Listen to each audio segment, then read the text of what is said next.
Goddag og velkommen til Galleri Henheds påskeudstilling. Vi har fået 2 nye udstillere, en Pernille Krog og en Helle Jønsson.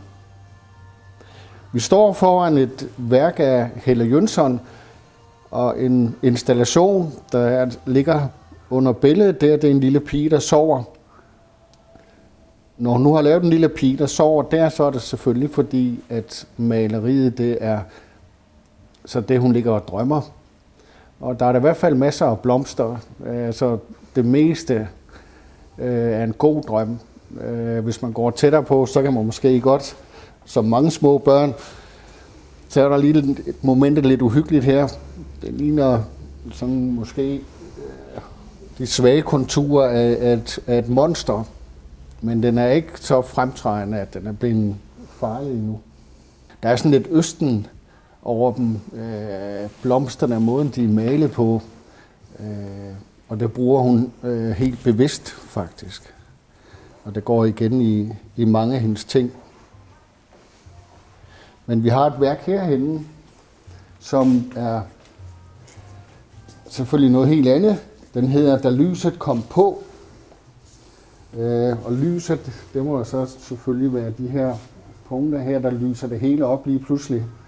Det, der måske er lidt specielt, det er, at der er en herre her på en hest, der er på vej væk. Og så sidder der en dame på en gren i træet der.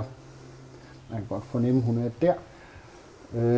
Og så er det jo op til ens fantasi, hvad der er sket, og hvorfor han er på vej væk. Om de slet ikke måtte mødes, eller... Ja, altså mulighederne er virkelig utallige. Det kan godt være, at hun ikke synes, han var så pæn, som hun havde troet. Ja, det må man jo selv tolke. Vi har igen de der specielle blomster, som er lidt kendetegner for sådan en østerlandsk måde at male på. Men her, den er faktisk lidt skæg, fordi der sidder jo 3 mennesker og kigger på tilsyneladende en gigantisk flaske risvin eller et eller andet. Det står på kinesisk eller japansk eller et eller andet der, så jeg ved ikke helt, hvad der er i den, men må ikke det er en flaske risvin? Ja, vi har jo ikke smagt med. Nej, desværre. Det ville ikke være så dårligt jo. Vi har et andet eksempel her, det er nogle mystiske verdener i virkeligheden. Her det ligner jo sådan en helt traditionel skovhytte med kraftigt tømmer. Og så er den jo placeret i en helt skov af blomster. Det er lige før, at blomsterne vokser på selve taget. Altså det virker meget overraskende egentlig. Altså det er jo en blomster og en skovhytte. Den her, der kan man jo næsten se, at vi er i Østen på grund af taget der. Men igen så er i hvert fald dele af huset sådan underligt konkret, eller specielt konkret, og så er der bare blomster. Det er sådan helt, det er som om hun griber nogle elementer og sætter sammen. Altså frem for at male et hus, og det er normalt der rundt om huset, så placerer hun huset, og så dekorerer hun det på speciel vis. Det er jo heller ikke normalt, at et tag ser ud som de der røde udhæng, der er der. Det er jo ikke normalt, der er sådan nogle blomster på dem i hvert fald. Så hun er en spændende maler, Helle Jønsson.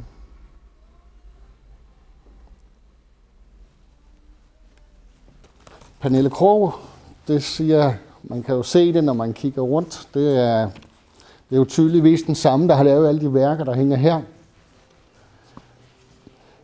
Alle værkerne er sådan, hvad man kalder et mixed media, det vil sige, det er ikke kun et akrylmaleri eller et oliemaleri. Hun har brugt forskellige teknikker, og hun vil faktisk ikke fortælle, hvad det er for nogle teknikker. Der er nogen, der er i stand til at lure hende et stykke hen ad vejen, hvad det er, hun har gjort.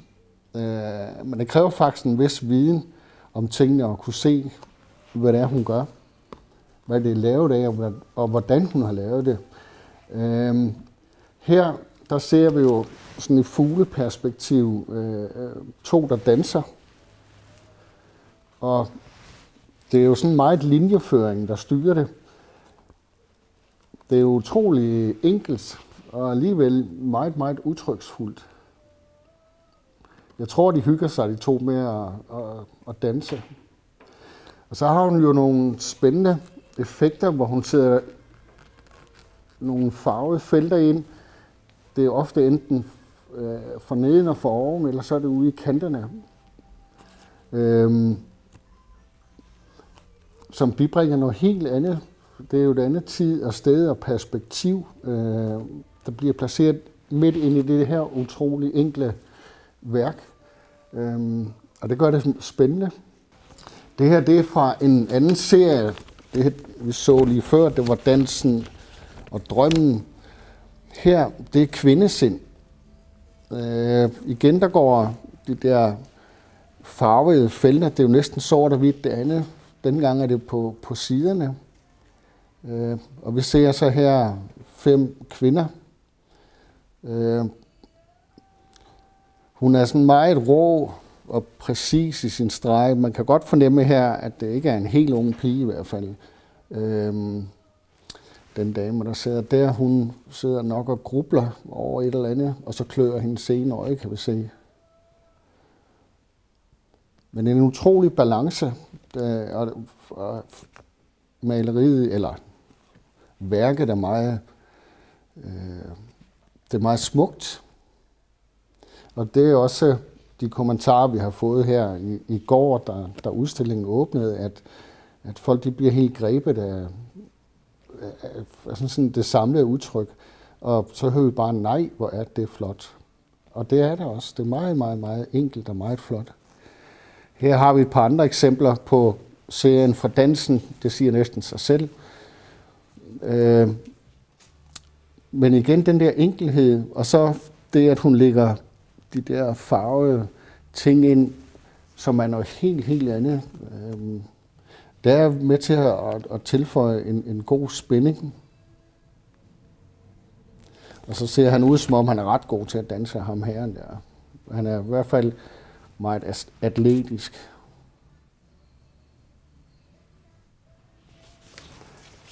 Her har vi nogle mindre værker. Den her, det er skyggebilleder. Og igen, så må man jo sige, det er jo den der enkelhed, der er kendetegnende for det. En skygge kunne jo også sagtens være kompliceret, men det er det der enkle, hun arbejder med, det enkle udtryk. Her, der kan man så begynde at diskutere, om det er dans og drøm. Så er det i hvert fald udplukket. Det er ikke helt givet, at den her, vi ser deroppe, er i gang med at danse. Men igen, så er den der enkelhed. Det er nogle fantastisk flotte ting, hun laver. Det kunne være, at vi skulle gå hen og kigge på Heino Karczewski. For de gæster, som har været her tidligere, så ved de godt, at de har hængt her før, men de har aldrig været vist i Middelfart Lokal-TV. Og det er 2 mindre værker, oliemalerier. Det, der er specielt ved dem, det er i virkeligheden den helt utrolige præcision, at Heino Karczewski har, når han maler. Man tror næsten, det er liv, så detaljeret det er. De flydende overgange, der er i farverne, de 2 pedestaler, det er godt malet. Det er udtryk for kunst eller håndværk på et meget højt niveau. Den vi lige kigger på her, den hedder Den, der kaster den første sten. Og han ser heller ikke helt tilfreds ud, ham med stenen over hovedet der. Så jeg tror, at det er tæt på, at han kaster den. Men vi kan selvfølgelig håbe, at han ikke gør det. Ved siden af, der har vi et par, der står på piedestaler, og titlen er, jeg kan lide, hvad jeg ser. Jeg tror, han har lavet en lille smule pjat med det, at kærester, eller man siger engang, men man bliver forelsket i virkeligheden i sig selv, når man bliver forelsket. Og han har også gjort sådan, at de ligner faktisk hinanden en hel del. Det er jo fodstilling og kropsstørrelse, og der er lige hårdt, der varierer lidt. Og så står de og kigger forelsket på hinanden. Men igen, det er fantastisk godt malet. Og de er jo også helt glatte, når man kigger på dem fra siden. Det er de nødt til at være, når han skal op i det detaljeniveau. Til gengæld er det jo mange små, tynde, fine lag, han arbejder i og bliver ved og bliver ved. Lige på nær de steder, hvor det skal være helt hvidt, det vil sige, der kan man godt se, at han har sat en lille dut. Ellers så er selve maleriet, det er fuldstændig glat. Og det er altså imponerende, at de er i stand til at sætte og nuller afsted med en pensel. Og så, de må ikke lave nogen fejl, fordi de kan ikke male derovre. Der er ingen vej udenom. Og han skal vide, inden han går i gang, præcis hvad han vil lave, for ellers så kan han ikke lave det. Det er ikke noget med, at det opstår ud af hans fantasi, når han begynder at male. Det skal være lavet inde i hans hoved i hvert fald, inden han går i gang. For ellers så kan han ikke male det. Det er nogle flotte værker. Vi har et andet eksempel her. De burde faktisk hænge over hinanden, fordi de hedder Adam og Eva. Og her har vi jo Eva, der slipper æblet. Det kommer så ind der i det andet billede, og så er Adam klar til at gribe det. Udover det høje tekniske niveau, det er jo tydeligt på æblen og på hånden, så er det egentlig lidt spændende at iagttage, at der sker jo alt muligt i baggrunden. Og det ender faktisk i en moderne storby hernede i bunden. Så der er jo en kommentar fra verden blev skabt til her, hvor vi er i dag. Vi har jo haft de kære strudseæg og bronze af Hans Feldhaus gennem et par år. Og vi har solgt mange af dem. Folk er vældig imponeret. Det er ægte strudseæg, ubehandlet, og så resten af bronze. Men han har lavet en ny udvikling. Han har godt nok beholdt æggeformen, men her er ægget faktisk bronze, der er poleret op. Og den hedder jo selvfølgelig guldægget.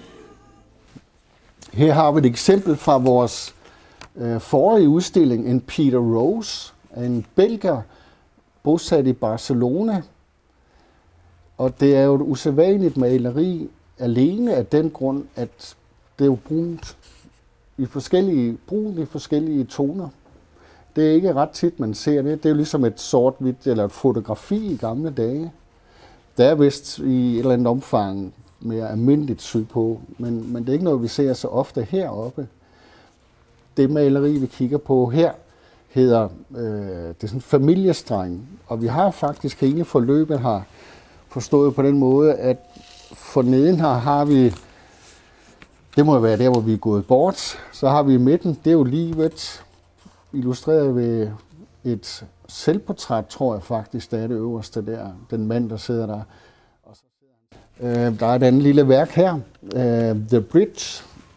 Det er 2 drenge, som, ja, jeg tror, de har den tid i verden, de skal have. De ligger, eller den ene ligger på selve broen, og den anden, han står og læner sig op af rækværket, og de står bare og kigger. Men igen, det er proppet med detaljer, og det har taget tid at lave. Det er der slet ingen tvivl om. Han gør ofte det, at han bruger en pind. Altså sådan en, det her det er både akryl og akvarel og så en pind. Så han antyder lige mange af tingene, og så markerer han den simpelthen med sådan en pind, sådan at det træder tydeligt frem. Men det er udtryk for stor kunde og dygtighed inden for malerkunsten. Det er der ingen tvivl om. Selve farvevalget, det gør måske, at det ikke er lige dem, vi sælger flest af hver dag. Men fred være med det. Det er sundt og godt at se noget, der er anderledes end det, vi plejer at se. Og det er det i hvert fald udtryk for de værker her. Dygtige kunstnere. Så kommer vi om til Per Christoffersen, som mange af vores gæster jo kender, fordi han har været her lige fra starten. Dels i den store sal med flere udstillinger, og så har han hængt herinde. De 2 værker, vi ser her, de kommer fra en serie, der hedder Sprækker. Nu siger han godt nok på engelsk cracks, men fred være med det. En af de ting, der kendetegner Per, det er jo en eller anden form for lagdeling i maleriet. Og det kan man selvfølgelig godt sige, der er i det maleri, vi ser der. Der er et træ, som jo næsten vokser sammen med nogle klipper bagved, der sprækker. Og så har vi nogle æggeskaller foran. Men han er dygtig, Per. Man kan sige, at den her, den afviger lidt fra... Der er ligesom om, der ikke er så mange lag i maleriet. Vi har selvfølgelig sprækkerne der. Vi har også en horisont oppe i midten der, som kører derud af. Den forsvinder, så man kan ikke se den derovre. Det kan være, det er, fordi det er blevet tåget. Det jeg ved ikke. Men det er nogle flotte ting. Hvis vi så i en helt anden farve, i forhold til dem, vi lige kiggede på, så kan man i hvert fald sige, at sprækkerne går igen her. Til gengæld, så kan man sige, at i forhold til mange af de andre værker, vi har haft, der er den lagdeling, den har han forladt en lille smule her. Men selvfølgelig kunstnerne skal også udvikle sig og forsøge at finde på nyt. Og Per laver i hvert fald ikke over, ja, det er sjældent over 10 i en serie af malerier. Med ens, altså sprækker for eksempel. De kan sagtens være meget forskellige, som vi kan se her. Men det er på det lag der, 10 inden for et eller andet motiv eller genre eller noget. Så går han videre til det næste. Man kan stadigvæk se, det er Per, det skal man jo også kunne. Men det er lidt imponerende, at hvis han løber ind i en serie, der sælger godt, så laver han altså ikke 20 mere af dem. Fordi, som han siger, jamen, så er det jo bare fabriksarbejde. Og så er det jo ikke noget ved længere. Så han er tro mod kunsten, forstået på den måde, at han forsøger at komme videre og finde på nye ting. Og skabe nyt i virkeligheden. Og det må man på en eller anden måde tage hatten af for. Så han maler ikke kun for at sælge malerier. Han maler, fordi han ønsker at komme videre med sin kunst og skabe noget nyt.